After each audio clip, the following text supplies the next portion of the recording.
The enemy of love is self-consciousness.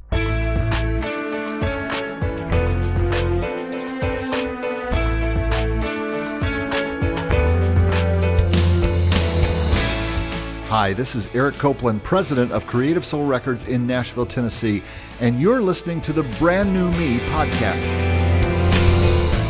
Welcome to Brand New Me podcast, episode number 124. I'm calling this You Are My Friends on the Yellow Brick Road.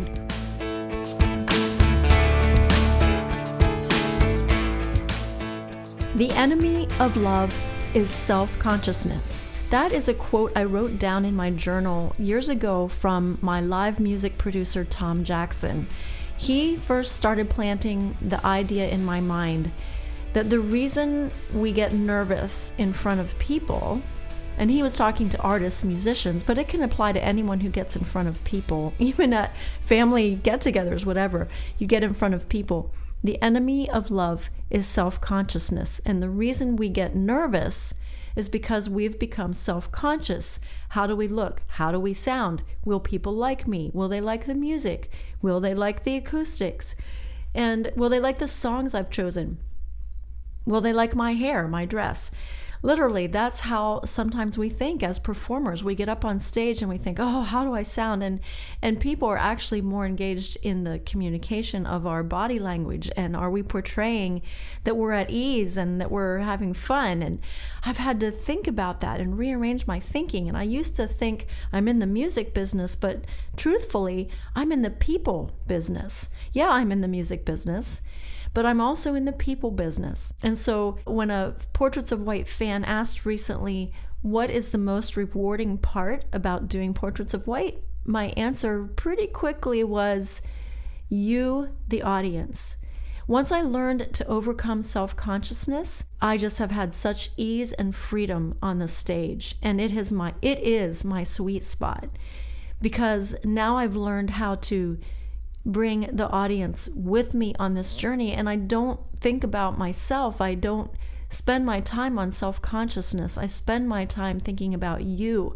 You are my reward. You are my friends on the Yellow Brick Road. And that has helped me to overcome any kind of nerves I might have experienced when I was first performing and sharing my songs.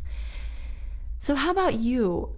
What makes you self-conscious when you're around other people? Are you thinking about how you're going to be perceived? I agree with Tom Jackson.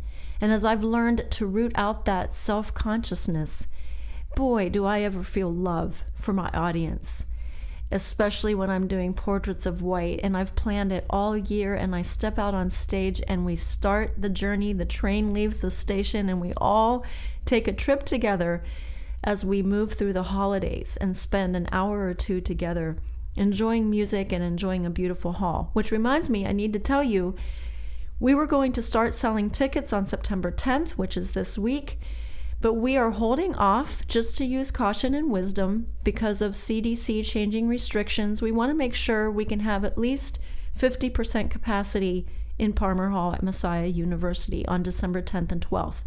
So keep your credit card handy.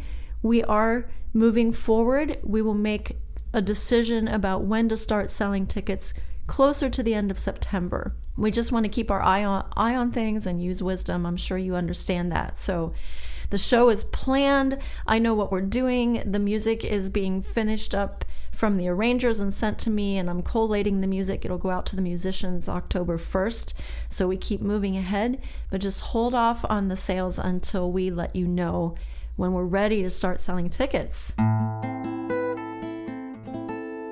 Speaking of love and learning to get over self-consciousness, and that self-consciousness is the enemy of love, it fits in perfectly with my journal entry that I want to share with you today. This is from February 9th, 2011. So I'm continuing reading journal entries from February of 2011 because this is going somewhere, trust me. Initially, I'm writing down my own thoughts and feelings and reactions to scriptures and things that I hear. And eventually, I'm going to start opening up and listening for what God says in response back to my journal entries. This is what I wrote on February 9th, 2011. Thank you, Father, for your love for me. As I lay in bed struggling this morning, I pictured myself relying on the love God has for me, as if His love is like my bed.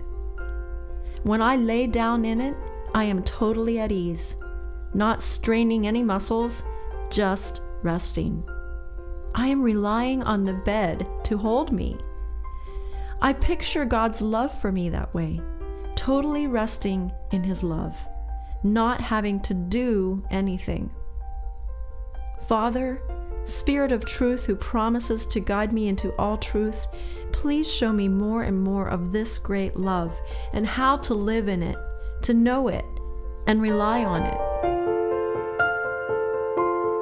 Ephesians 2:4 says, "But because of His great love for us, God, who is rich in mercy, made us alive with Christ, even when we were dead in transgressions. It is by grace you are saved." Before I even breathed, Christ died for me. And my Father, just because He loved me, made me alive with Jesus. Spirit of truth, please reveal more of this depth of truth to me, so I can live in it. I am crucified with Christ. It is no longer I who live. Christ lives in me. I live by faith in the Son of God who loved me and gave Himself for me. Faith calls things that be not as though they were. God does it. That is who He is.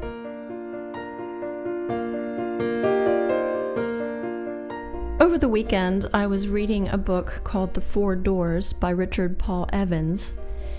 I love his writing, and I happened to find this book at the library, and I knew we had a holiday weekend, so I wanted to pick up something to read. I'd like to share something, just a paragraph from his book, to close this out. I loved this thought as we think about brand new me and journaling your way to a healthier life.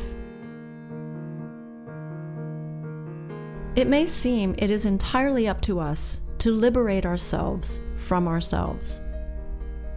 It's not. We are not alone in our quest for freedom. The work of spiritual liberation is the work of God.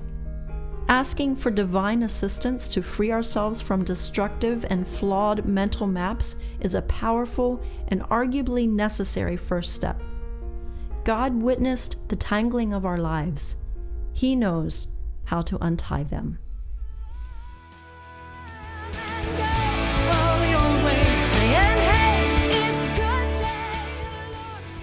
If this podcast is helpful to you, did you know there are two main ways you can support it? Share it with a friend, or give it a 5-star rating in Apple Podcasts. A comment on how much you love it would be extra sweet. Thank you for listening to the Brand New Me podcast.